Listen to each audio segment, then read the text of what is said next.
Bec, congratulations on the big win. You stand here today as the winner after all the injuries and everything that you've been through. Tell us how you feel about that. Yeah, it was an amazing feeling. I think it's the first time I've actually cried after a fight. I couldn't hold it. I'm like, stop being such a pussy.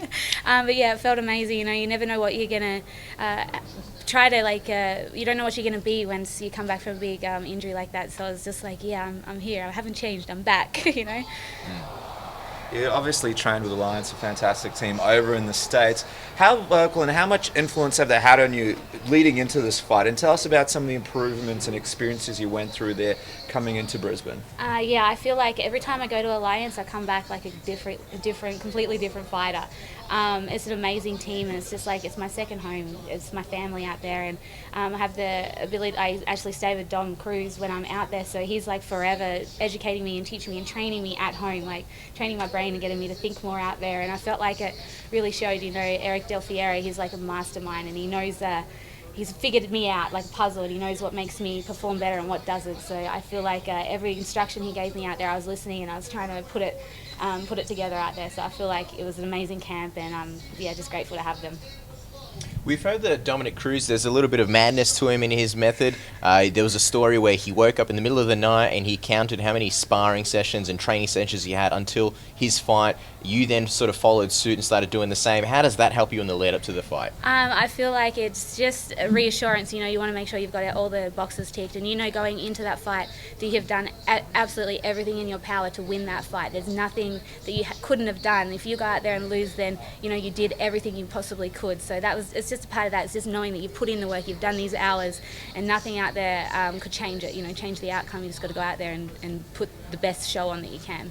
Your injury that you suffered before your last fight, it was right at the end. You were about to fight. I believe you were just cutting weight pretty much. Yeah. And then you had to pretty much scrap that whole camp. How does this camp compare to that previous one? Because from everything that you've said, that was a really good camp for you.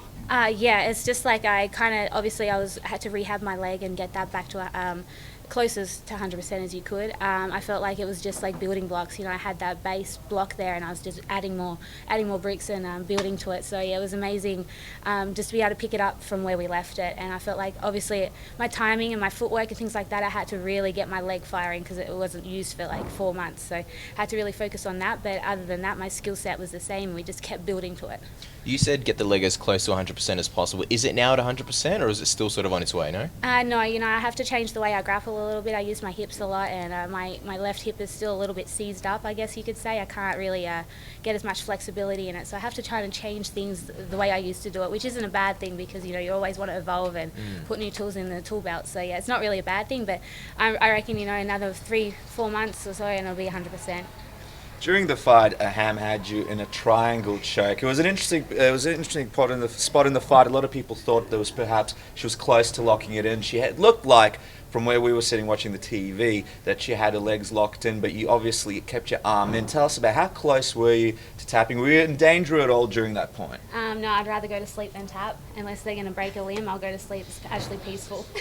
But yeah, that escape, or it's not really an escape, it's a stall until they give up. I learnt years ago at my first camp. My coach was here in my corner, and he knew, he was like, put the knee to the ground, Rowdy, and I knew straight away, so I did it. It was just an old school move that I've been working on and using for a long time. I was able to throw knees from there and really take the wind out of her until she lost. She was using all her power, all her strength in her legs to keep that, and I knew she couldn't get it, so I waited for her to gas her legs, and then I popped out. Yeah, obviously she's known for her kickboxing. How did you feel in there with her? Because you were able to really dish out some good strikes against her. And would you say that she's been one of your tougher opponents as of late? Definitely. It was awesome to go out there and actually just stand and have like a striking chess match with someone. Most girls, once I land that right hand, they don't want any more of it. And she's got a hard head. She can take a punch because I gave her everything I could give her. So, yeah, it was cool. It was a little bit frustrating because she wouldn't drop. I'm like, why aren't you dropping? Other than that, it's cool just to go out there and show you my boxing has really improved, my skill set's really improved, and there's a different fighter out there. Hey, Bec, talk to us. Why the emotion? Why the crying? What about this fight? made you so emotional? I guess I just really, really wanted it. And it was the injury. It was just a real big emotional build-up, just being stuck on crutches for 3 or 4 months. It can kind of mess with you a little bit. You kind of feel like that you're useless.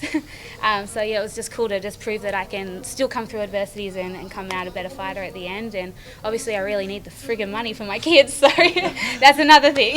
Were they here today? No, they weren't. They wanted to come. This is the first time they've ever showed interest in me fighting, and they were upset that they couldn't come. But I told them, I'm going to hurt her so bad I'll make you cry, so you probably shouldn't come.